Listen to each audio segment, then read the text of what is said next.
जैसा कि आप देख पा रहे होंगे, ये कलाम अकेडमी पर्यावरण अध्ययन से संबंधित ये वन लाइनर क्वेश्चन है, ठीक है, जो ईवीएस यानी पर्यावरण अध्ययन से संबंधित।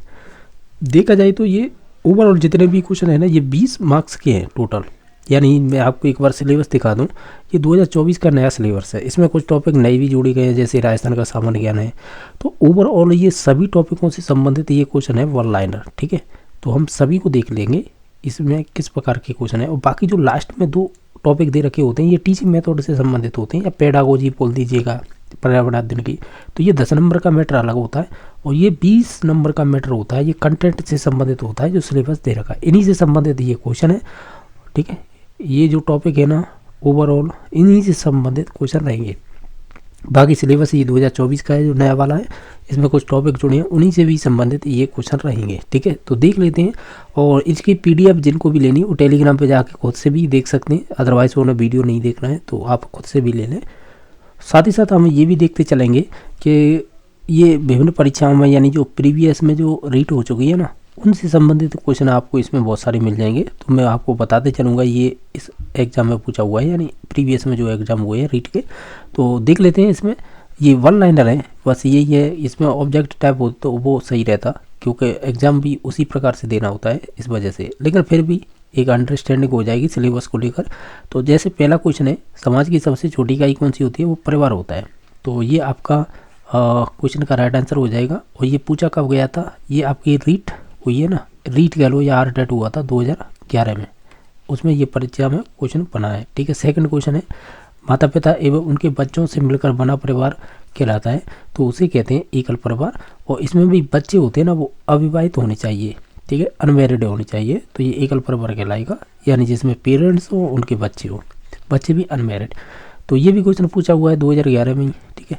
नेक्स्ट है, माता पिता, दादा दादी, काका काकी, वो बच्चों से मिलकर बना परिवार होता है कहलाता है, तो उसे संयुक्त परिवार कहते हैं, जिसमें सभी सदस्य होते हैं। तो ये भी क्वेश्चन पूछा हुआ है, ये 2012 में पूछा है, ठीक है। नेक्स्ट क्वेश्चन नंबर है, ये कह प्राचीन समय भारत में सामान्यतः किस प्रकार के परिवारों का प्रचलन रहा था? तो वो संयुक्त परिवारों का ही प्रचलन रहा था, ठीक है। तो इसका यही राइट आंसर हो जाएगा।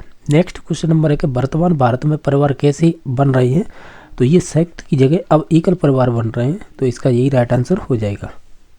बाकी नेक्स्ट क्वेश्चन नंबर है, ये है नेक्स्ट कि बच्चों में लक्षण कहाँ से आते हैं? तो हम कहेंगे जो हमारी वंशागति व आसपास के वातावरण से, यानी वंशागति का मतलब हेरिडिटी, और आसपास के वातावरण मतलब एनवायरनमेंट। जब हम डेवलपमेंट पढ़ते हैं ना, तो इन्हीं चीज़ों को पढ़ते हैं, आपने ध्यान दिया हो तो।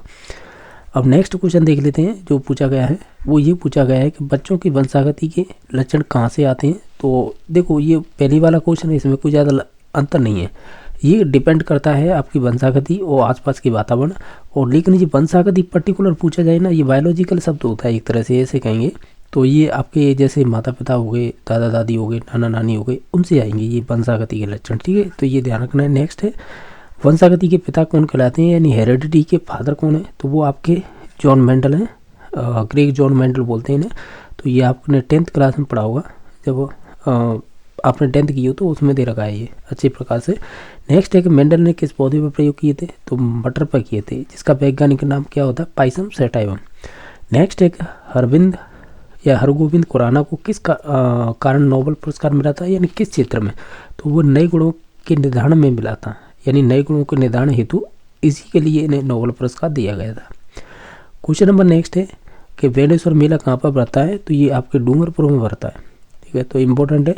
नेक्स्ट है, फूलडोल मेला कहाँ पर भरता है? तो ये आपके शाहपुरा भीलवाड़ा में भरता है। नेक्स्ट है, ख्वाजा साहब का उर्स प्रतिवर्ष रजब माह की 1 से लेकर 6 तारीख कहाँ तक मनाया जाता है? तो ये आपका ख्वाजा मोइनुद्दीन दरगाह है ना अजमेर में, वहीं पर ये मनाया जाता है। आपने सुना होगा 2.5 दिन का झोंपड़ा, वो इसे ही कहते हैं, ठीक है, इसे ही तोड़कर बनाया गया था ये। नेक्स्ट है कि रामदेवराम मेला कहाँ भरता है? तो ये आपका जैसलमेर में। अगर फलौदी ऑप्शन हो तो ये भी राइट आंसर हो जाएगा। आपने प्रीवियस परीक्षा दी हो तो उनमें फलौदी भी आता है ऑप्शन, ठीक है।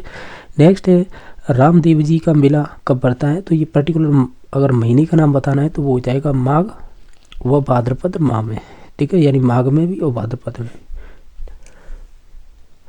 नेक्स्ट क्वेश्चन नंबर है जो पूछा गया है, इसमें पूछा है कि ऐसे कौन से लोक देवता हैं जिन्हें हिंदू और मुसलमान दोनों मानते हैं? और वह रामसा पीर के नाम से जाने जाते हैं या पूजे जाते हैं, तो वो एक मात्र है रामदेव जी।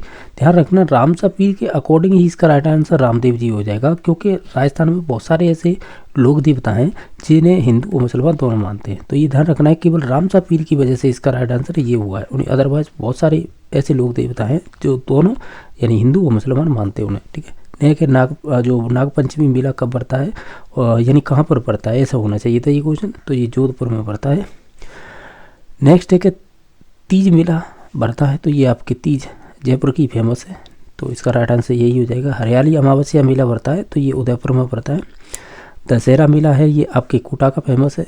बाकी बरतरी मेला जैसे पांडुपोल मेला कहते हैं, ये आपके अलवर का फेमस है। नेक्स्ट है, अब नेक्स्ट क्वेश्चन है कि पशु मेला कहाँ के प्रसिद्ध हैं। तो राजस्थान में देखा जाए तो एक तो पुष्कर जो अजमेर में है, वो जो ब्रह्मा जी का मंदिर है वहाँ पर यानी पुष्कर में, तो एक तो ये फेमस है। एक पर्वतसर नागौर, ये भी फेमस है जो पशु मेला के लिए। नेक्स्ट है कि जो राजा बहतरी की जो तपोभूमि अलवर लक्की मेला कब बढ़ता है, तो ये आपके भाद्रपद शुक्ल अष्टमी को बढ़ता है, ठीक है। नेक्स्ट है, राजस्थान में लोक देवता के यशोगान स्वरूप गाए जाने वाले जो गीत होते हैं उन्हें क्या कहते हैं, उन्हें पवाड़े कहते हैं, जैसे पाबू जी के पवाड़े लोकप्रिय हैं, ठीक है। नेक्स्ट है कि लोग कौन से लोक देवता ने लाचा गुजरी की गायों को आक्रांताओं से छुड़वाई थी, तो ये थे तेजाजी। और ये तेजाजी वाला क्वेश्चन है जो आपकी जुलाई 2022 में जो रीट हुई है ना पात्रता, उसमें पूछा हुआ क्वेश्चन है ये, ठीक है। नेक्स्ट है कि फखरुद्दीन की दरगाह कहाँ पर स्थित है, तो ये डूंगरपुर गलियाकोट में स्थित है। एक बेड़ेश्वर का मेला, ये दोनों ध्यान रखना, ये इंपॉर्टेंट क्वेश्चन है, ठीक है। बेड़ेश्वर मेला और आपका फखरुद्दीन की दरगाह, ठीक है। तो इसका राइट आंसर गलियाकोट हो जाएगा। नेक्स्ट है, संयुक्त राष्ट्र संघ द्वारा किस दिन को अंतर्राष्ट्रीय योग दिवस घोषित किया गया था, तो वो 21 जून को, तो इसका राइट आंसर ये हो जाएगा। नेक्स्ट है कि अमृता देवी विश्नोई से प्रेरित होकर सुंदरलाल बहुगुणा ने कौन सा आंदोलन चलाया था, तो ये चिपको आंदोलन चलाया था, ये यूके में चलाया था, यूके से उत्तराखंड में। तो ये भी क्वेश्चन पूछा जाता है। साथ ही साथ ये भी ध्यान रखना, क्या रखना, जैसे नेक्स्ट क्वेश्चन है अमृता देवी विश्नोई का संबंध किससे है, तो ये इनका संबंध है आपके जो खेजड़ी आंदोलन से, और अगर इन्हें पूछा जाए कहाँ से थी, ये जोधपुर से, क्योंकि वहीं पर हुआ था ये। और इसमें खेजड़ी बच्चों को बचाने के लिए जो खेजड़ी गांव में कितने लोग शहीद हुए थे, वो 363 हुए थे, तो ये रीट में पूछा हुआ क्वेश्चन है, ठीक है। नेक्स्ट है इसमें कि गांव के आसपास की वह भूमि जो किसी लोक देवता, देवी और संत और महापुरुष के नाम संरक्षित हो जाती है, उसे औरण भूमि कहते हैं, तो ये ऑलरेडी पूछा हुआ क्वेश्चन है ये। नेक्स्ट है, घनापच्ची विहार किस जिले में स्थित है, तो ये आपके भरतपुर जिले में स्थित है। केवलादेव राष्ट्रीय उद्यान विस्तृत है कहाँ पर, ये भरतपुर में ही है। ये दोनों, ये क्वेश्चन भी बना है जो आगरा और जयपुर वाला हाईवे है ना, तो नेशनल हाईवे शायद 21 था, पुराना क्वेश्चन है, तब उसमें पूछा था ये कौन से हाईवे पर स्थित है, तो इन्हीं पर है, यानी नेशनल हाईवे 21 पर। नेक्स्ट का राष्ट्रीय उमर उद्यान विस्तृत है, यानी इसका फैलाव है वो बाड़मेर और जैसलमेर में। सरिस्का व रणथंभौर राष्ट्रीय उद्यान कहाँ पर स्थित है, तो ये आपके यानी फेमस है, ये पूछा है, तो ये बाघ संरक्षण के लिए फेमस है। नेक्स्ट है राष्ट्रीय उद्यान सरिस्का के जिले में स्थित है, तो ये आपके अलवर हो जाएगा। राष्ट्रीय पर्व के रूप में किसकी जयंती मनाई जाती है, तो वो गांधी जयंती मनाई जाती है। अंडे देने वो अंडों की देखभाल करने वाली चींटी क्रमशः कहलाती है, तो वो रानी चींटी या श्रमिक चींटी दोनों ही हो जाएंगी। पर्चा बावड़ी कहाँ पर स्थित है, तो ये आपके रामदेवरा में। जो खिन्नी बावड़ी है वो कहाँ पर है, ये आपके जालौर में हो जाएगी। चांद बावड़ी कहाँ पर स्थित है, तो ये आपके आवानेरी दौसा में। अब नेक्स्ट क्वेश्चन है 150 फीट गहरी मीड़तनी बावड़ी किस जिले में स्थित है, तो ये आपके झुंझुनू। प्राचीन काल में कुएं या बावड़ी से पानी निकालने के लिए प्रयुक्त पहिएनुमा संरचना कहलाती थी, उसे रेहट कहते थे। नेक्स्ट है, रेहट को चलाने के लिए किसका प्रयोग किया जाता है, बैलों का। डेंगू रोग फैलाने वाली मच्छर है जो होती है एडिज मच्छर होता है ये, ठीक है। तो ये आपका रीट में पूछा हुआ क्वेश्चन है ऑलरेडी, चाहे 2018 की एग्जाम हुई थी उसमें हो या 16 वाली, इसमें पूछा हुआ है। नेक्स्ट है, कौन से रोग फैलने का कारण दूषित एक तो जल होता है और भोजन होता है, तो ये एक तो पीलिया होता है, अतिसार का मतलब डायरिया हो जाएगा, कृमि रोग और पोलियो, ये सभी हैं दूषित जल और भोजन से फैलते हैं। ये भी आपके रीट में पूछा हुआ क्वेश्चन है, ठीक है। नेक्स्ट देख लेते हैं, मुंह में बनने वाली लार का कार्य क्या होता है, तो हम कहेंगे स्टार्च को ग्लूकोज में बदलने का कार्य करता है। और जो भोजन का पाचन है वो कहाँ से प्रारंभ होता है, तो हमारे मुंह से ही हो जाता है, यानी मुख से। ठीक है, तो ऑप्शन क्या है, ये तो सीधा ही आंसर यही है। नेक्स्ट क्वेश्चन नंबर है जो है आमाशय व आंत में भोजन का पाचन है किसकी सहायता से होता है, तो वो पाचक रस होते हैं। और ये आपके वो बात की बात है, अगर क्वेश्चन बनेगा तो जो पाचक रस होते हैं वो 3-4 होते हैं, और ये आपके ऐसे बोल सकते हैं अग्नाशयी रस कहलाते हैं ये सभी। ठीक है, जो पाचन करते हैं। नेक्स्ट है खून की कमी या एनीमिया रोग है, कौन सी गोलियां ली जाती हैं, तो वो आयरन की फॉलिक एसिड यानी आयरन फॉलिक एसिड वाली गोलियां ली जाती हैं। एनीमिया रोग है किसकी कमी से होता है, ये क्वेश्चन रीट में पूछा हुआ है, तो ये आयरन यानी लोहे की कमी से होता है। नेक्स्ट है स्वच्छ भारत मिशन कब प्रारंभ किया गया था, तो ये 2 अक्टूबर 2014 को कह सकते हैं प्रारंभ किया गया था। और उस टाइम पे थे पीएम जो अभी नरेंद्र मोदी है वो उन्हीं ने किया था ये। ठीक है, और ये आपका रीट 2022 की जो पात्रता हुई ना जुलाई वाली, तो ये उसमें पूछा हुआ क्वेश्चन है। नेक्स्ट है घोड़ावड़ को राज्य पक्षी घोषित कब किया गया था, तो ये 1981। किसे शर्मीली पक्षी या सोन चिड़िया के नाम से जाना जाता है, तो वो घोड़ावड़ हो जाएगी। चिंकारा राज्य पशु कब घोषित किया गया था, 1981 में। राज्य सरकार द्वारा 30 जून 2014 को किसको पशुधन की श्रेणी में राज्य पशु घोषित किया गया था, वो ऊँट हो जाएगा। खेजड़ली को राज्य वृक्ष कब घोषित किया गया था, वो आपका 1983 हो जाएगा। सप्ताह में कितनी बार नाखून अवश्य काटने चाहिए, वो 1 बार। वे जीव जंतु जो केवल पेड़ पौधों से प्राप्त सामग्री को भोजन के रूप में लेते हैं उन्हें शाकाहारी कहेंगे, यानी जो प्लांट्स को खाते हैं वो शाकाहारी होते हैं मोस्टली। और शाकाहारी जीव कौन कौन से होते हैं, तो ये बहुत सारे एग्जाम्पल हो जाएंगे, जैसे गाय, हिरण, भैंस, बकरी, खरगोश। वे जीव जंतु जो केवल मांस ही खाते हैं तो उन्हें मांसाहारी कहेंगे। और मांसाहारी के कौन कौन से एग्जाम्पल हो जाएंगे, जैसे शेर, चीता, भेड़िया, गीदड़। नेक्स्ट है वे जीव जंतु जो पेड़ पौधे भी खाते हैं और मांस भी खाते हैं, तो ये दोनों प्रकार खाते हैं, वो सर्वाहारी हो जाएंगे। सर्वाहारी के एग्जाम्पल कौन कौन से हो जाएंगे, वो हो जाएंगे मनुष्य, कौवा, भालू। नेक्स्ट है जो जल शुद्धि यानी जल का शुद्धिकरण कैसे किया जाता है, तो हम 3-4 प्रकार से कर सकते हैं, जैसे छानने से लेकर यानी छानना, उबालना या फिटकरी द्वारा साफ किया जा सकता है। नेक्स्ट है कि बरसात के जल को इकट्ठा करने के लिए घरों या ढाणियों में बनाया जाता है, तो उन्हें टाँका कहते हैं। ठीक है, दीपावली का त्यौहार मनाया जाता है, ये कार्तिक मास की अमावस्या यानी काली रात होती है ना, उस दिन मनाई जाती है। ईद कब मनाई जाती है, तो ये रजवान कह सकते हैं रजवान के अंतिम माह में चांद दिखाई देता है, इस दिन मिट्टी सेवइयाँ भी बनाई जाती हैं। नेक्स्ट है ईसाइयों का प्रमुख त्यौहार कौन सा होता है, वो होता है क्रिसमस। नेक्स्ट है कि ईसा मसीह के जन्म की खुशी मनाया जाता है, तो वही क्रिसमस मनाया जाता है। क्रिसमस त्यौहार मनाया जाता है तो ये आपका 25 दिसंबर को मनाया जाता है। महावीर जयंती कब मनाई जाती है, ये चैत्र शुक्ल त्रयोदशी को मनाई जाती है। और ये आपकी रीट जो जुलाई हुई है ना पात्रता 2022, उसमें पूछा हुआ क्वेश्चन है ये वाला। नेक्स्ट है जैन धर्म के 24वें तीर्थंकर कौन थे, तो वो आपके महावीर स्वामी हो जाएंगे। गुरु नानक जयंती कब मनाई जाती है, तो ये मनाई जाती है कार्तिक मास की पूर्णिमा को।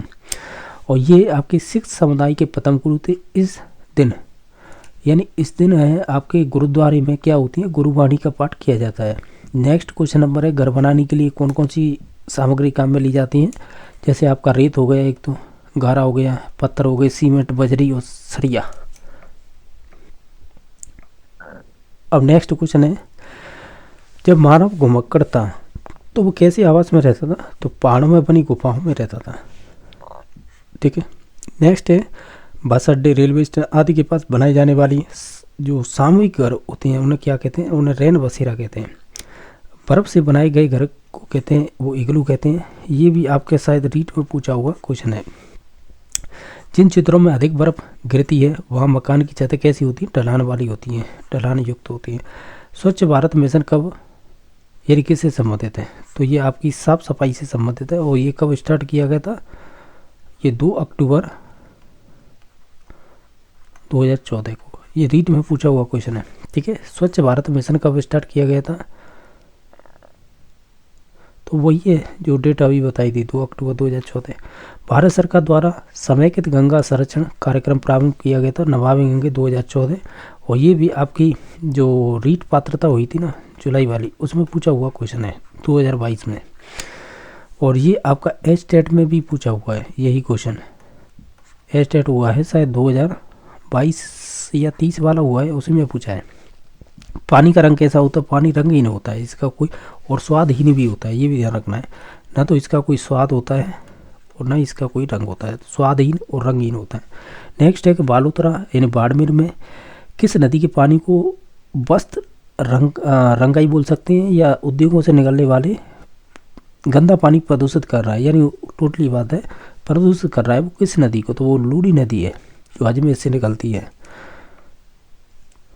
नेक्स्ट है कि समुद्र के पानी का रंग कैसा होता है? तो ये नीला होगा, ठीक है। नेक्स्ट है किस प्रकार की खाद के अधिक समय तक उपयोग करने से ज़मीन में उपजाऊ क्षमता कम हो जाती है? तो जितने भी हम रासायनिक यूज करते हैं ना खाद, अब खाद के रूप में तो बहुत सारी चीज़ें आ जाती हैं, जैसे हम यूरिया भी यूज करते हैं, ठीक है, और DAP करते हैं, DAP, ठीक है, और भी है बहुत सारी छिड़काव वाली जो एड्रेनी कह सकते हैं जो आती है ना, जिनका छिड़काव करते हैं, जैसे खरपतवार को मिटाने के लिए बहुत सारी आती हैं, 2,4-D बोलते हैं उसे, खरपतवार आती है 2,4-D वाली आती है, और भी अन्य आती है, एड्रेनलिन बोलते हैं शायद, ऐसा ही शब्द बोलते हैं, ठीक है। ओवरऑल अब मैंने तो जानकारी दी है कि रासायनिक खाद में यूरिया भी, DAP, खरपतवार को मिटाने वाली या ख़त्म करने वाली जो दवाइयाँ यूज़ की जाती हैं या केमिकल यूज़ किए जाते हैं वो भी इसी में आएंगे। राणा कुंभा द्वारा मालवा के महमूद खिलजी पर विजय के उपलक्ष्य में निर्मित स्तंभ कौन सा था? तो वो विजय स्तंभ था, ठीक है। तो ये शायद 1440 में बनवाया था, ठीक है। नेक्स्ट है कि लोहागढ़ किला कहाँ पर स्थित है? तो ये आपका भरतपुर में स्थित है। नेक्स्ट है कि 122 फीट ऊंचे विजय स्तंभ में मंजिलों की संख्या कितनी है? तो उसमें 9 मंजिला हैं। नेक्स्ट है विजय स्तंभ व कीर्ति स्तंभ किस दुर्ग में स्थित है? तो ये आपके चित्तौड़गढ़ दुर्ग में स्थित है। 7 मंजिला कीर्ति स्तंभ की ऊंचाई कितनी है? वो 22 मीटर है। राजसमंद जिले में स्थित दुर्ग कौन सा है? तो वो आपका कुंभलगढ़ है। नेक्स्ट है सोनार दुर्ग कहाँ पर स्थित है? तो ये आपके जैसलमेर में। नेक्स्ट है कि जयगढ़ किला कहाँ पर स्थित है? तो ये आपका जयपुर में ही है। नेक्स्ट है कि किस दुर्ग में त्रिनेत्र गणेश मंदिर स्थित है? तो ये आपके रणथंभौर दुर्ग में है। राजस्थान का प्रथम शाखा किस दुर्ग में हुआ था? तो ये आपका हुआ था रणथंभौर दुर्ग में, जो शायद 1301 ईस्वी में हुआ था। नेक्स्ट है सवाई माधोपुर में स्थित गिरि दुर्ग का नाम क्या है? वो रणथंभौर दुर्ग है, यानी सवाई माधोपुर में स्थित जो गिरि दुर्ग है वो है रणथंभौर। किस किले को चिड़िया टूक के नाम से भी जाना जाता है? तो वो आपका मेहरानगढ़ दुर्ग है, जो आपका जोधपुर में है, ठीक है। नेक्स्ट है कि जोधपुर की चिड़िया टूक पहाड़ी पर स्थित मेहरानगढ़ किस प्रकार के दुर्ग है? वो गिरि दुर्ग हो जाएगा। रानी पद्मिनी ने जौहर किया था, तो वो चित्तौड़गढ़ दुर्ग में किया था। नेक्स्ट है किस दुर्ग को मेवाड़ की आंख या उपनाम से भी जाना जाता है? तो वो कुंभलगढ़ दुर्ग है। कुंभलगढ़ किले का निर्माण किसने करवाया था? तो वो आपके राणा कुंभा ने, और राणा कुंभा ने ही विजय स्तंभ का निर्माण करवाया था, जो हमने इससे पहले अभी क्वेश्चन देखे थे ना, उसमें था विजय स्तंभ या कीर्ति स्तंभ बोल देते हैं। पर्वतारोहण में आने वाली कठिनाइयाँ कौन कौन सी है? तो ये सिंपल है, आप खुद भी जानते हो, जैसे कड़ी चढ़ाई होना, तेज ठंड होना, बर्फीली हवाएं, ऊंची ये नहीं कह सकते वायुदाब होना ऊंचे जगह जाने पर, यानी वायुदाब कम होना, एक तरह से सांस लेने में भी कठिनाई आना, ये सभी कारण हो जाएंगे आपके जो पर्वतारोहण करने वाले होते हैं, उन्हें कठिनाई के कारण यही होते हैं। नेक्स्ट है पर्वतारोहण में काम आने वाले औजार कौन कौन से होते हैं? तो नुकीली छड़ी होंगी, आंखों पर काला चश्मा होगा, और आपके नुकीले ही कीलो युक्त जूते होंगे जिससे स्लिप ना करें, ठीक है। नेक्स्ट है कि अमेरिका के अलास्का के माउंट मैकनिले पर्वत पर चढ़ने वाली पहली भारतीय महिला कौन सी है? तो वो प्रेमलता अग्रवाल हो जाएंगी। इस प्रकार के क्वेश्चन ध्यान रखना, ये पूछे जाते हैं। नेक्स्ट है प्रेमलता अग्रवाल ने कितने वर्ष की आयु में माउंट एवरेस्ट की चढ़ाई की थी? तो वो थी तब 48 वर्ष की। सेकंड क्वेश्चन नंबर और है, इसमें पूछा है कि 20 वर्ष की आयु में माउंट एवरेस्ट पर चढ़ने वाली सबसे कम उम्र की महिला कौन है, यानी 20 वर्ष की? तो ये आपकी संतोष यादव है। ये वाला रीट में पूछा हुआ क्वेश्चन है। नेक्स्ट है जो कांगसुंग की तरफ से यानी तरफ से है, ये शुद्ध नहीं लिखा है, यहाँ पे मिला दिया है, कोई बात नहीं। क्वांगसुक की तरफ से माउंट एवरेस्ट पर सफलतापूर्वक चढ़ने वाली विश्व की पहली महिला कौन सी थी? तो वो हो जाएंगी संतोष यादव। ठीक है। हरियाणा के रेवाड़ी जोनियावास गांव निवासी पर्वतारोही संतोष यादव ने शिक्षा कहाँ से प्राप्त की थी? ये आपकी महारानी कॉलेज है जयपुर में।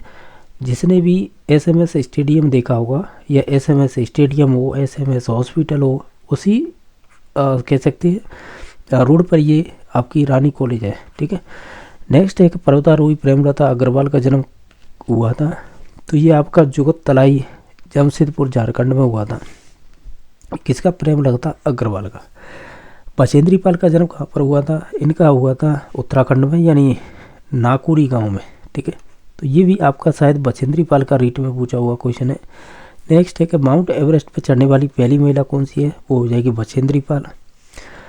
किस पर्वतारोही ने गंगोत्री पर्वत या रूडुगेरा पर्वत आरोहण अभियान में भाग लिया था? तो वो उसने लिया था बचेंद्री पाल ने।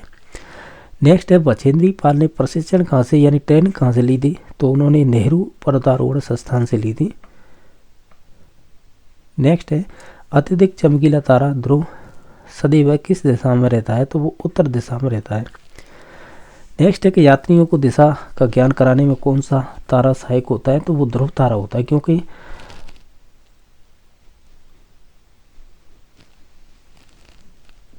ध्रुव है ना हमेशा ही उत्तर दिशा में रहता है, तो इस वजह से इसे दिशा के लिए यूज किया जाता है, यानी जो भी यात्री होते हैं उनके लिए।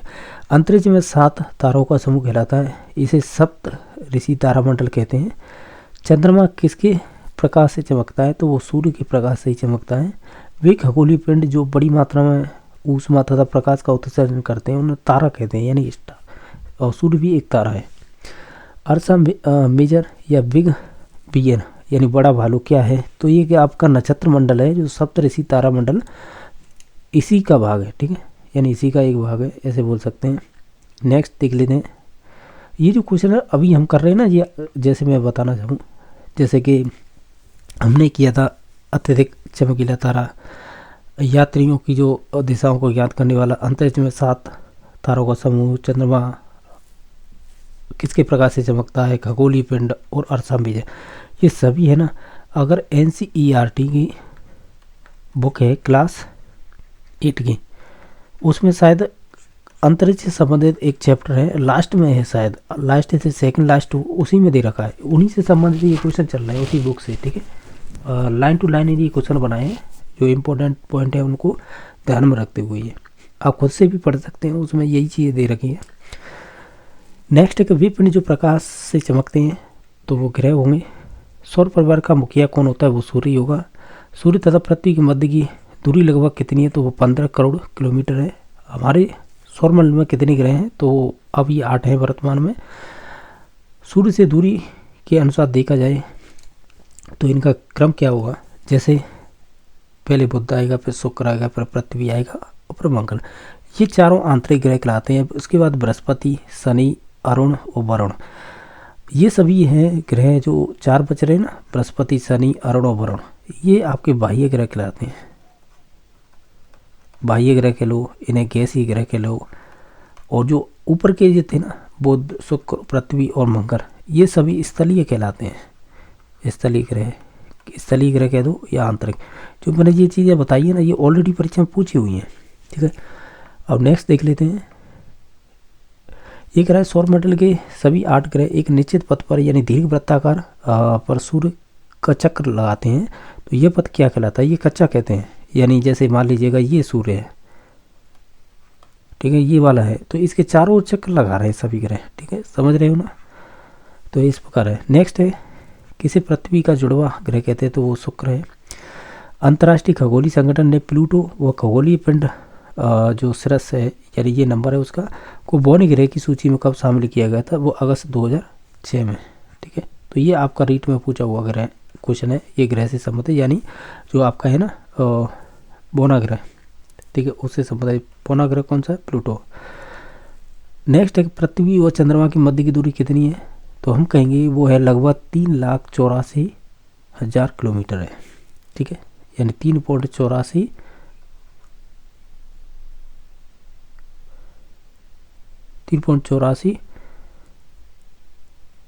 लाख किलोमीटर ऐसे बोल सकते हैं, ठीक है। या इसे 3,84,000 बोल लीजिए या 3.84 लाख बोल लीजिएगा, किलोमीटर हो जाएगी। नेक्स्ट है किस ग्रह के आकार का भूभाग यानी भू आभ है कहा जाता है, वो पृथ्वी हो जाएगी। पृथ्वी का एकमात्र उपग्रह है वो चंद्रमा हो जाएगा। नीला ग्रह कहेंगे पृथ्वी को। इनसेट और IS और एडुसेट ये क्या है, ये अंतरिक्ष में उपस्थित भारतीय उपग्रह है। नेक्स्ट है तारों व ग्रह व उपग्रहों के अतिरिक्त असंख्य छोटे पिंडों की पिंड भी सूर्य के चारों ओर चक्कर लगाते हैं। इन्हें क्या कहते हैं, इन्हें क्षुद्र ग्रह कहते हैं। और क्षुद्र ग्रह है वो किन के मध्य पाए जाते हैं, ये भी क्वेश्चन बन जाता है। तो ये मंगल ग्रह और आपके बृहस्पति ग्रह के मध्य में पाए जाते हैं। ये क्वेश्चन रीट में पूछा हुआ है, इनके मध्य में पाए जाते हैं, ठीक है। तो ये भी रीट में पूछा हुआ क्वेश्चन है।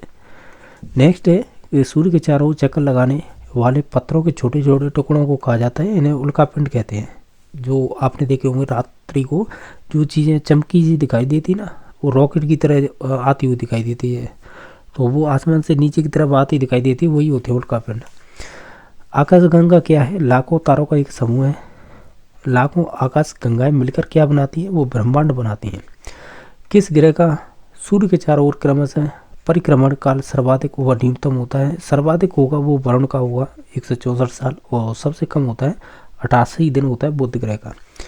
कौन सा ग्रह अपनी कक्षा का या अपनी अक्ष पर घूर्णन न्यूनतम होगा, तो वो पृथ्वी और मंगल होगा केवल एक दिन में, क्योंकि हम जानते हैं पृथ्वी है और मंगल कि जो एक दिन यानी 24 घंटे में है लगभग ये अपने कह सकते हैं घूर्णन कर लेते हैं अपने अक्ष पर ही, तो ऐसे बोल सकते हैं, ठीक है। नेक्स्ट है बृहस्पति अपने अक्ष पर घूर्णन काल कितना है यानी कितने घंटे, तो वो हो जाएगा 9 घंटे और 56 मिनट, सबसे कम है इसी का। नेक्स्ट है कि आंतरिक ग्रह कौन कौन से होंगे, तो वो हो गए बुध शुक्र और पृथ्वी मंगल, ये मैंने अभी बताया था। आंतरिक ग्रह कह लीजिएगा या नहीं, या स्थलीय ग्रह ये भी पूछा हुआ है, स्थलीय ग्रह भी कह देते हैं इन चारों को। नेक्स्ट है कि बाह्य ग्रह क्या होंगे, बाह्य ग्रह के लिए ये नहीं गैसीय ग्रह कह लीजिएगा, ये भी क्वेश्चन बना है। तो इनमें हो जाएंगे बृहस्पति शनि अरुण वरुण। चंद्रमा की सतह पर सबसे पहले कदम रखने वाला व्यक्ति कौन था, नील आर्मस्ट्रॉन्ग था। ये आपकी रीट में पूछा हुआ क्वेश्चन है। ये शायद 2023 में जो मेंस हुई ना फरवरी में, ये उसमें साइंस में तुम्हें पूछा गया क्वेश्चन था, ठीक है। शायद उसमें डेट पूछी थी, शायद क्रम नहीं हूँ मैं, लेकिन पूछा हुआ क्वेश्चन है ये। प्रकाश की गति होती है स्पीड, तो वो होती है 3 लाख किलोमीटर प्रति सेकंड या 3 × 10⁸ मीटर प्रति सेकंड, इसी भी बोल सकते हैं। इसमें भी क्वेश्चन पूछा जा सकता है, इसमें भी पूछा जा सकता है, यानी प्रकाश की गति। नेक्स्ट है ये कह रहा है सूर्य के प्रकाश को पृथ्वी तक पहुंचने में लगभग कितना समय लगता है, वो 8 मिनट, या इसमें कुछ सेकंड भी जुड़ के आता है, वो डिपेंड करता है ऑप्शन पे। किस भारतीय खगोलीय शास्त्री ने कहा था कि सभी ग्रह व चंद्रमा परावर्तित सूर्य के प्रकाश के कारण चमकते हैं, तो वो आर्यभट्ट ने कहा था। किस ग्रह के चारों ओर गैसीय चल रहे हैं, तो वो एकमात्र शनि है, ये रीट में पूछा हुआ क्वेश्चन है। नेक्स्ट है कौन से ग्रह अपनी अक्ष पर घूर्णन काल सर्वाधिक होता है, तो वो शुक्र का है 243 दिन। क्षुद्र ग्रह किन कक्षाओं के बीच होते हैं, तो ये आपके मंगल और बृहस्पति के, मैंने ऑलरेडी बताया, ये रीट में पूछा हुआ क्वेश्चन है। नेक्स्ट है चंद्रमा पृथ्वी के एक चक्कर लगाने में कितना यानी कितने दिन में पूरा करता है, तो वो 27 दिन में। सूर्य से तीसरा सबसे नज़दीकी ग्रह कौन सा है, तो वो आपका पृथ्वी हो जाएगा। सूर्य से देखो पहले तो आता है बुध, फिर बुध के बाद आता है शुक्र, शुक्र के बाद आती है पृथ्वी, तो ये तीसरा ग्रह हो जाएगा सूर्य, यहाँ पे मान लीजिएगा, ठीक है। तो बुध शुक्र और पृथ्वी तीसरा हो जाएगा। लाल ग्रह किसे कहते हैं, तो वो मंगल को कहते हैं, क्योंकि यहाँ पे आयरन अधिक है इस वजह से। नेक्स्ट है सभी ग्रह सूर्य के चारों ओर किस प्रकार पथ पर चक्कर लगाते हैं, तो दीर्घ वृत्ताकार में लगाते हैं, जैसे ये है ऐसे दीर्घ वृत्ताकार, ऐसे इस प्रकार। नेक्स्ट है भारत का प्रथम अंतरिक्ष यात्री कौन था, वो राकेश शर्मा था, और शायद ये रीट में पूछा हुआ क्वेश्चन है। नेक्स्ट है राकेश शर्मा ने किस वर्ष अंतरिक्ष यात्रा की थी, तो 1984 में की थी। अंतरिक्ष यात्रा करने वाली प्रथम भारतीय महिला कौन थी, तो वो कल्पना चावला थी। कल्पना चावला ने किस यान से यात्रा की थी, वो कोलंबिया यान से की थी, ये भी आपका रीट में पूछा हुआ क्वेश्चन है। नेक्स्ट है कि अंतरिक्ष में यात्रा करने वाले भारतीय मूल कि दूसरी महिला कौन सी है, तो वो हो जाएंगी सुनीता विलियम्स। ये शायद कलाम की जो एग्ज़ाम होती है ना, तो उन्हीं में पूछा हुआ क्वेश्चन था ये।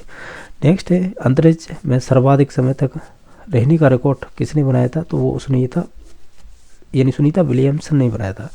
अब देखो ये कुछ जैसे भाषा जो होती है ना, यानी भाषा, तो भाषा के 3 रूप हम पढ़ते हैं।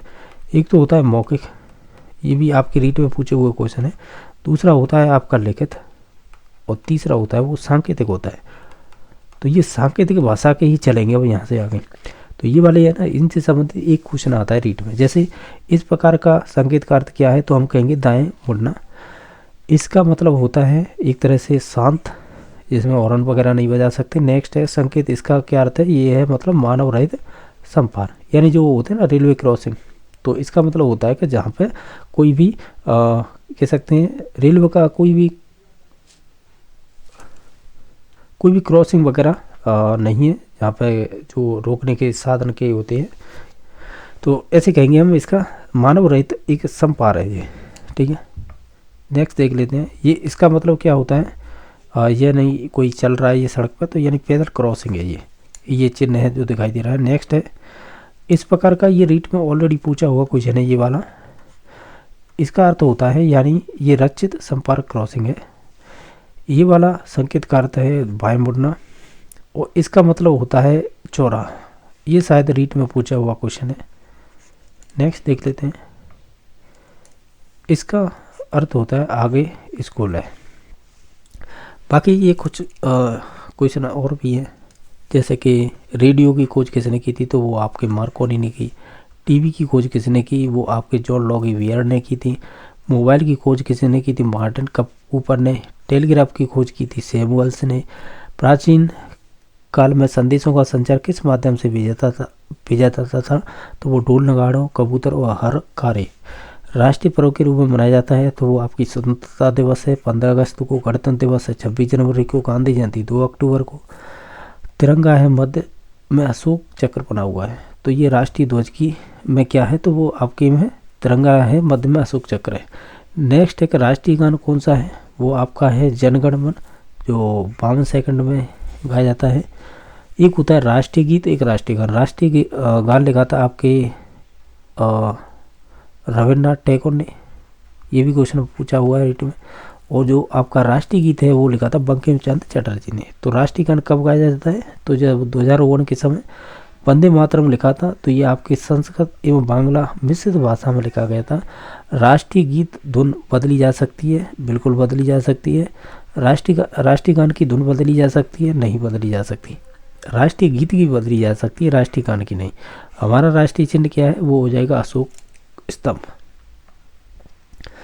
ये कह रहा है कि राष्ट्रीय चिन्ह में चारों दिशाओं में सी के मुख हैं, उसमें नीचे लिखा हुआ है सत्यमेव जयते। राष्ट्रीय पंचांग क्या है, वो आपका शक सम्मत होगा, ये आपके रीट में पूछा हुआ क्वेश्चन है। नेक्स्ट है कि राष्ट्रीय पशु कौन सा है हमारा, वो बाघ हो जाएगा। राष्ट्रीय नदी गंगा हो जाएगी। राष्ट्रीय वृक्ष है वो बरगद और बर हो जाएगा, यानी बरगद का ही या बर। नेक्स्ट है कि राष्ट्रीय जलीय जीव हो जाएगी आपकी गांगे सूल, जिसे डॉल्फिन कहते हैं। ये भी क्वेश्चन पूछा हुआ है रीट में। नेक्स्ट है कि राजस्थान के नदी तट पर बसे शहर, तो ये इधर की तरफ शहर है, इधर नदी है। जैसे कोटा है वो चंबल नदी के किनारे है, पाली है बांडी के है, झालावाड़ काली सिंध के किनारे। तो ये इंपॉर्टेंट है। इनके अलावा अन्य भी पूछे जा सकते हैं, ये जरूरी नहीं है कि ये भी पूछे जाए। नेक्स्ट क्वेश्चन है कि पश्चिमी राजस्थान में जल संरक्षण हेतु घर में बनाई गई कुएनुमा संरचना होती है, उन्हें टाका कहते हैं। पश्चिमी राजस्थान में कृषि के लिए जल संरक्षण हेतु बनाई गई संरचना वो कड़ीन कहलाती है। वर्षा जल रोककर भूमिगत जल स्तर को बढ़ाने के लिए बनाई गई संरचना जोहड़ कहलाती है।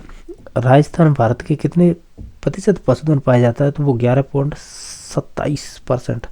नेक्स्ट है राजस्थान की वेशभूषा किस रंगों के लिए जानी जाती है, तो वो चटक रंगों की। राजस्थानी महिला कौन से वस्त्र पहनती हैं, तो जैसे घाघरा, चोली, ओढ़नी। ये तो आपके मुख्य हो गए, इनके अलावा और भी पहने जाते हैं और पूछे भी जाते हैं परीक्षा में, ठीक है। राजस्थान के पुरुषों का परिधान यानी जो एक तरह से जो वस्त्र पहने जाते हैं, तो धोती कुर्ता हो गया, पायजामा हो गया, पगड़ी हो गई। इनके अलावा भी पहने जाते हैं। गणगौर कब मनाई जाती है, तो चैत्र शुक्ल तृतीया को। तीज कब मनाई जाती है, श्रावण की शुक्ल तृतीया को। कजली तीज या सातुड़ी तीज ये भाद्रपद कृष्ण तृतीया को मनाई जाती है। ये तीनों ही इम्पोर्टेंट है। नेक्स्ट है कि शीतला अष्टमी कब मनाई जाती है, तो ये मनाई जाती है चैत्र कृष्णाष्टमी को। इसमें और दे रखा है एसएन जयपुर के पास सील की डूंगरी और वल्लभ नगर उदयपुर में शीतला माता का मेला भरता है, तो ये इंपॉर्टेंट है। नेक्स्ट है कि अक्षय तृतीया को बैसाख शुक्ला तृतीया सर्वाधिक बाल विवाह होते हैं अक्षय तृतीया को, ये ध्यान रखना है। नेक्स्ट है त्रिनेत्र गणेश जी का मेला, ये आपकी गणेश चतुर्थी को। पुष्कर का मेला लगता है ये अजमेर में और कब कार्तिक पूर्णिमा को। कैला देवी का ये करौली में लगता है चैत्र शुक्ल अष्टमी को लगता है ये मेला। नेक्स्ट है कि महावीर जी का मेला ये करौली में लगता है चैत्र शुक्ल एकादशी को। दशहरा का मेला ये कोटा में। उम्मीद सिंह द्वितीय ये कोई राजा थे, ठीक है। नेक्स्ट है करणी माता का मंदिर। करणी माता का मंदिर तो ये आपका देशनोक सीकर में, देशनोक बीकानेर में है, ठीक है। जीड़ माता है ये आपका सीकर। और जो खाटू श्याम जी का मंदिर है, ये खाटू श्याम जी का मंदिर है किसी टोल टैक्स से पहले पड़ता है। इसके बाद है 20 से 22 किलोमीटर बाद जो आपकी जीड़ माता है उनका मंदिर है, ये सीकर से पहले ही पड़ जाता है। नेक्स्ट है डिग्गी कल्याण जी का मेला, ये टोंक में भरता है। तेजा जी का मेला है ये आपके परबतसर नागौर और भाद्रपद शुक्ल को। राजस्थान के 5 पीर कौन कौन से हैं, तो वो रामदेव जी हो जाएंगे, पाबू जी हो जाएंगे, बिया जी, हड़बू जी और एक और है कौन है, गोगा जी। ये 5 पंचपीर कहे जाते हैं। इनके अलावा और भी हैं जैसे कि तेजा जी हो गए और अन्य देवता भी आते हैं जो लोक देवता के रूप में ही पूजे जाते हैं। नेक्स्ट है कि गोगा जी के गुरु कौन थे, तो वो गोरखनाथ थे। ये कह रहा है गोगा जी का मेला लगता है तो ये आपके भाद्रपद कृष्ण नवमी को। ऊँटों के देवता के रूप में पूजा जाता है वो पाबू जी को। और ये भी पूछा जाता है कि जो आपके पाबू जी हैं ये सबसे पहले ऊँट कहाँ पर लेके आए थे, शायद ये कुछ किसी पटवार वगैरह में पूछा गया तो मारवाड़ में लेके आए थे। नेक्स्ट है मीराबाई का जन्म कहाँ पर हुआ था, तो ये आपका कुड़की राम मेड़ता में हुआ था। मीराबाई का विवाह किससे हुआ था, ये महाराणा आपके कुमार बोस से हुआ था। दादू दयाल जी में 1585 में अकबर से भेंट कहाँ पर की थी, फतेहपुर सीकरी में की। बिश्नोई संप्रदाय के प्रवर्तक जामोजी का जन्म कहाँ पर हुआ था, पीपासर नागौर में। और पर्यावरण संरक्षक वैज्ञानिक किसे कहा जाता है, ये जामोजी को कहा जाता है। ये बहुत बार परीक्षा में पूछा हुआ क्वेश्चन है। नेक्स्ट है जसनाती का जन्म कहाँ पर हुआ था, तो वो ये कतरिया सर बीकानेर में। संत जो श्रद्धा या श्रद्धा नाथ जी हैं का संबंध किससे है, तो ये लक्ष्मण गढ़सीकर से। कला का केंद्र कहाँ पर है, ये बस्सी चित्तौड़गढ़ में।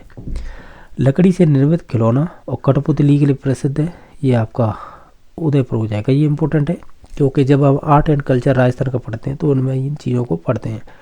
नेक्स्ट है कि लकड़ी की मूर्तियाँ के लिए प्रसिद्ध है वो तो आपका जेठाना डूंगरपुर है। लकड़ी के बिबाड़ कावड़ के लिए जाना जाता है तो वो चित्तौड़गढ़। ये भी क्वेश्चन बहुत पूछा जाता है जो आर्ट एंड कल्चर में ही आते हैं ये क्वेश्चन। नेक्स्ट है टेराकोटा निर्मित मूर्तियाँ निर्माण कहाँ पर होता है, ये मोलेरा राजसमंद में होता है, ठीक है। ब्लू पॉटरी जयपुर की फेमस है। ब्लैक पॉटरी ये कोटा की फेमस है। कागजी पॉटरी ये आपके अलवर की फेमस है। लाख का काम किया जाता है तो जयपुर और जोधपुर दोनों जगह किया जाता है। कांच पर बारीक सोने की नक्काशी का कार्य किया जाता है वो थेवा कला कहलाती है प्रतापगढ़ की। और ये सर्वाधिक पूछा गया क्वेश्चन है जो कंपटीशन के होते हैं ना, पटवारी वीडियो अन्य जो टीचर की एग्जाम होती है उनमें भी पूछा जाता है ये, जैसे रीट मेंस हो गई उसमें भी ये क्वेश्चन पूछे गए हैं, ठीक है, जो 2023 में हुई थी। नेक्स्ट है कपड़े पर छपाई का कार्य किया जाता है तो वो बगरू, सागानेर और अकोला ये किए जाते हैं। कसीदारी में मुख्यतः चित्र उकेरे जाते हैं, यानी चित्र किसके बनाए जाते हैं, तो पशुओं के। च्यों वाले यानी मंदिर के नाम से जाना जाता है वही है करणी माता, देशनोक बीकानेर।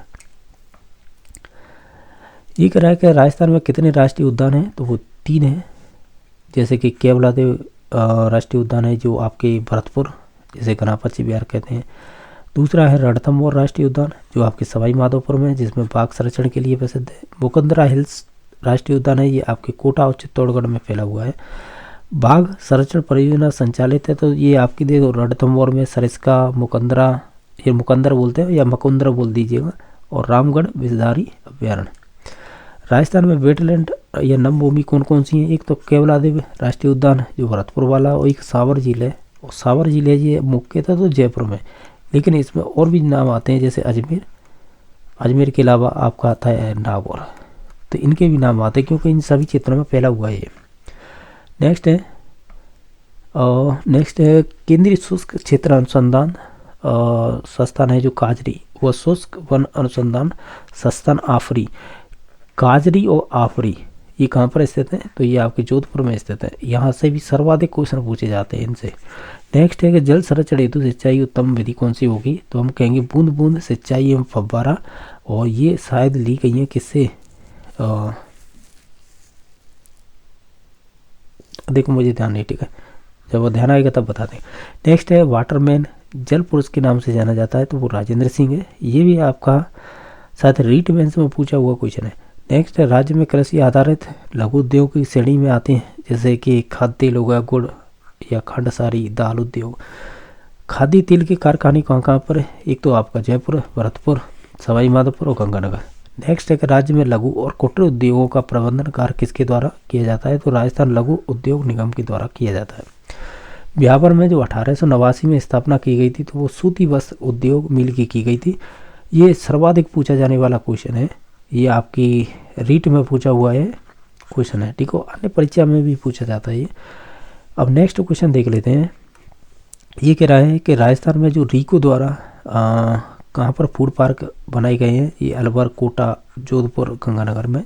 वस्त्र नगरी या राजस्थान की मैनचेस्टर किसे कहते हैं, वो भीलवाड़ा को कहते हैं। ये आपकी शायद 2012 में पूछा हुआ क्वेश्चन है, इसमें रीट में ही।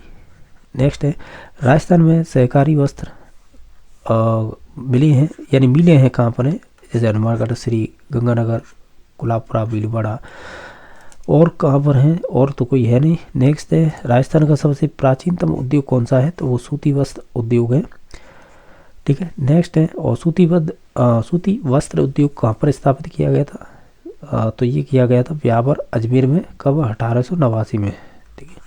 नेक्स्ट है कि चूना पत्थर और जिप्सम का प्रयोग कर उद्योग में लिया जाता है, तो वो सीमेंट उद्योग में इन चीज़ों का उपयोग किया जाता है। मीनाकारी कार्य किया जाता है, तो वो जयपुर में। ग्रेनाइट उद्योग के लिए फेमस है वो जालौर है। पीला पत्थर के लिए फेमस है जैसलमेर है। लाल पत्थर के लिए फेमस है वो धौलपुर है। कोटा स्टोन कोटा फेमस है। अब कांच उद्योग के लिए धौलपुर, उदयपुर दोनों ही फेमस है। नमक उद्योग के लिए आपकी नागौर फेमस है।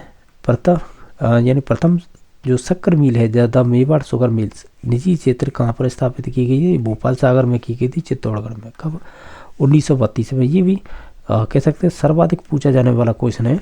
नेक्स्ट है कि राज्य का पहला सीमेंट कारखाना कहाँ पर स्थित है, लाखेरी बूंदी। ये भी क्वेश्चन इंपॉर्टेंट है, बार बार परीक्षा में रिपीट होते हैं ये वाले क्वेश्चन। नेक्स्ट है आपके पर्यटन स्थल दे रखे हैं, प्रमुख है ये, ऐसे बोल सकते हैं, जैसे कालीबंगा कहाँ पर, हनुमानगढ़ में।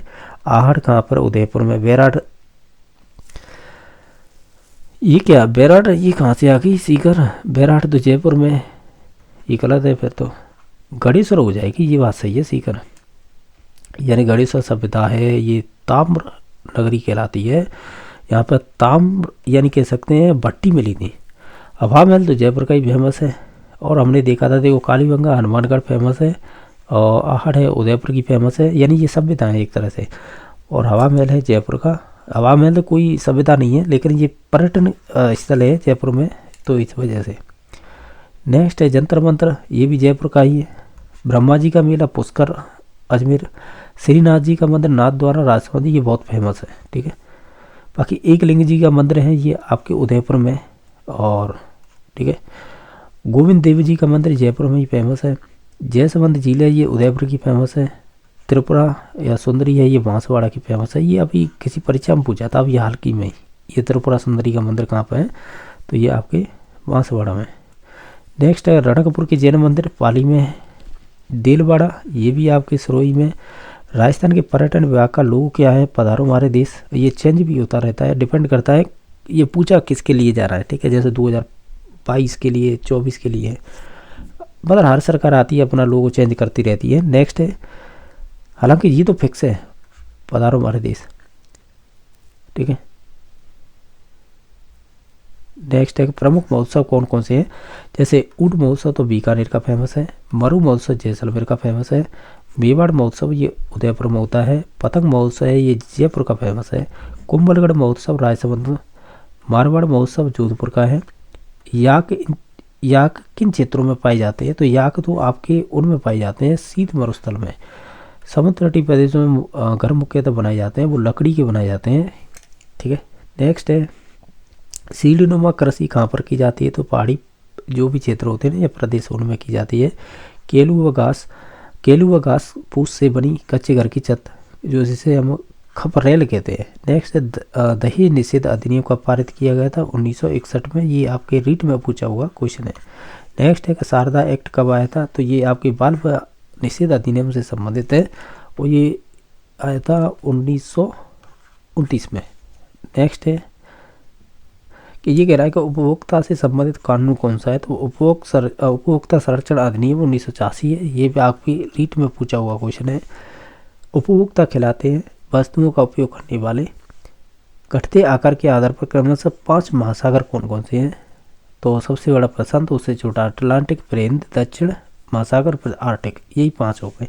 प्रशांत महासागर में स्थित पृथ्वी का सबसे गहरा गर्त कौन सा?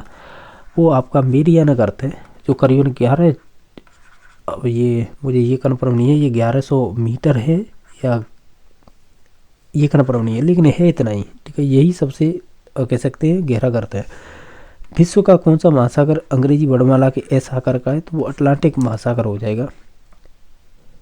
नेक्स्ट है कि 5 मीटर से कम ऊंचाई वाले पेड़ कहलाते हैं, उन्हें झाड़ी कहते हैं। सर्वाधिक ऊंचाई जो 60 मीटर वाले पेड़ों की जो परत कहलाती उसे उद्गामी परत कहते हैं। भारत का राष्ट्र पशु बाघ हो जाएगा। एशियाई शेरों का निवास है गिर वन गुजरात में। एक सींग वाले गैंडे है वो असम काजीरंगा जो राष्ट्रीय उद्यान है उसमें पाए जाते हैं। पश्चिमी राजस्थान में मरुस्थलीय विस्तार रोकने के लिए जोधपुर में स्थापित है वो काजरी है। ठीक है, और काजरी का पूरा नाम है केंद्रीय शुष्क क्षेत्र अनुसंधान केंद्र। उत्तराखंड में चिपको आंदोलन हुआ था 1972 में। चिपको आंदोलन में महिलाओं में जो मुखिया थी वो गौरा देवी। अपिको का अर्थ क्या होता है? बाहों को भरना। और अपिको आंदोलन है ये आपके सिरसी कर्नाटक से संबंधित है।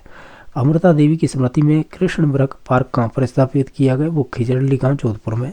विश्व का एकमात्र वृक्ष मेला कौन सा है? वो खेजड़ली जोधपुर में लगता है। अमृता देवी में बलिदान किस वर्ष किया गया था? वो 1730 में। रेड डाटा बुक में दर्ज क्रस्टेड मकाक किस देश में पाए गए हैं? तो ये इंडोनेशिया में। बोनाजल भैंस कहा जाता है वो फिलीपीन को कहा जाता है।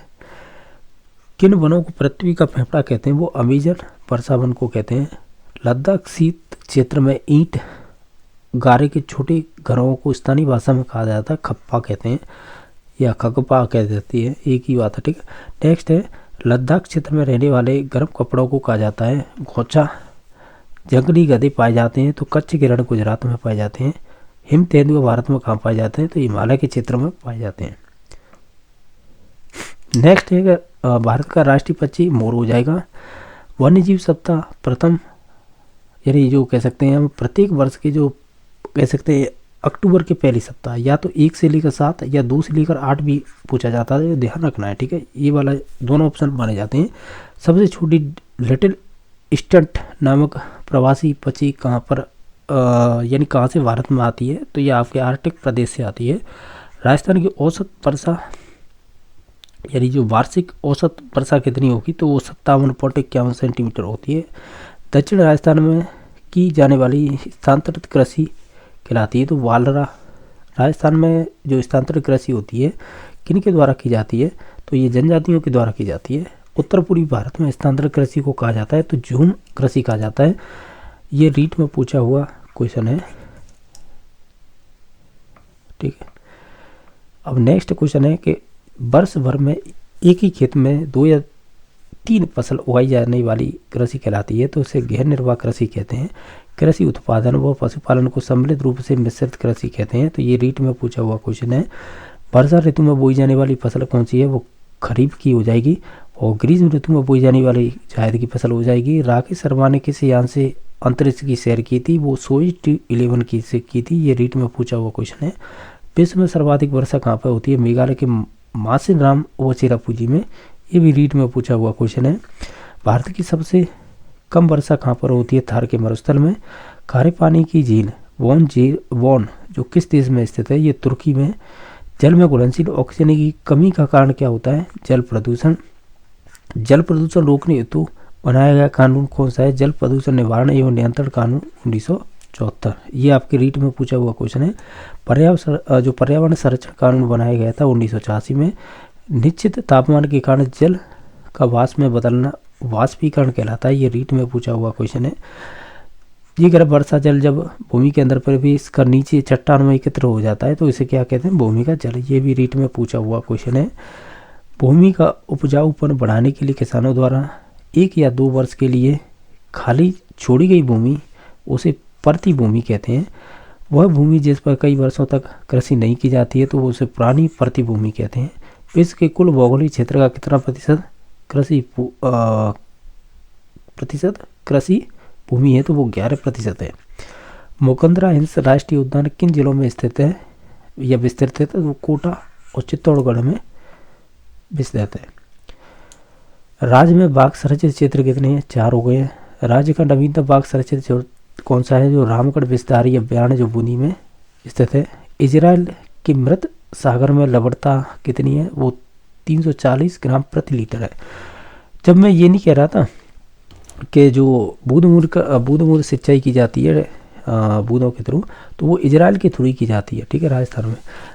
पृथ्वी पर मौजूद जल में महासागरीय जल कितना है? तो वो आपका 97.3% हो जाएगा। पृथ्वी पर मौजूद जल में भूमि का जल प्रतिशत कितना है? तो वो 0.68% है। विश्व जल दिवस कब मनाया जाता है? 22 मार्च को। ये आपकी एस्टेट और रीट ने ही भी पूछा हुआ क्वेश्चन है ये, ठीक है। नेक्स्ट है सर्वाधिक ऊंचाई तक उठने वाली समुद्री जल कौन सी है? समुद्री जल कहलाता है वो ज्वार कहलाता है। पूर्णिमा व अमावस्या को सबसे ऊंचे उठने वाले ज्वार को क्या कहते हैं? उसे बृहत ज्वार कहते हैं। स्वर्ण चतुर्भुजी ये महामार्ग जोड़ता है। ये दिल्ली, मुंबई, चेन्नई व कोलकाता को जोड़ता है। अब नेक्स्ट क्वेश्चन है बेदुइन और तुआरेग जनजातियाँ किस मरुस्थल में पाई जाती हैं? तो ये सारा मरुस्थल में पाई जाती हैं। भारत का ठंडा मरुस्थल कौन सा है? तो ये आपका लद्दाख हो जाएगा। यूनेस्को की विश्व धरोहर सूची में शामिल राष्ट्रीय उद्यान कौन सा है? तो वो केवलादेव राष्ट्रीय उद्यान भरतपुर वाला है। सहकारिता का मूल उद्देश्य क्या होता है? सबके लिए सब एक के लिए, यानी एक सबके लिए और सब एक के लिए, ऐसे बोल सकते हैं। सहकारिता से संबंधित संविधान संशोधन ये आपका 97वां संविधान संशोधन आपका 2011 में किया गया था। तो ये आपके आप ऐसे बोल सकते हैं ये वन लाइनर थे और जो भी आपका सिलेबस है ना उसी बेस्ड पर ये सभी क्वेश्चन थे। तो आप वीडियो देखना चाहते हो वीडियो देख लीजिए, नहीं तो पीडीएफ मैंने आपके जो भी टेलीग्राम लिंक दे रखा होगा वहाँ से आप खुद से इसे डाउनलोड कर लें और खुद से देख सकते हैं, खुद से भी डिस्कस कर सकते हैं, ठीक है। तो बाकी अगर किसी क्वेश्चन को लेकर डाउट है तो कमेंट में बता देना। बाकी वीडियो देखने के लिए धन्यवाद।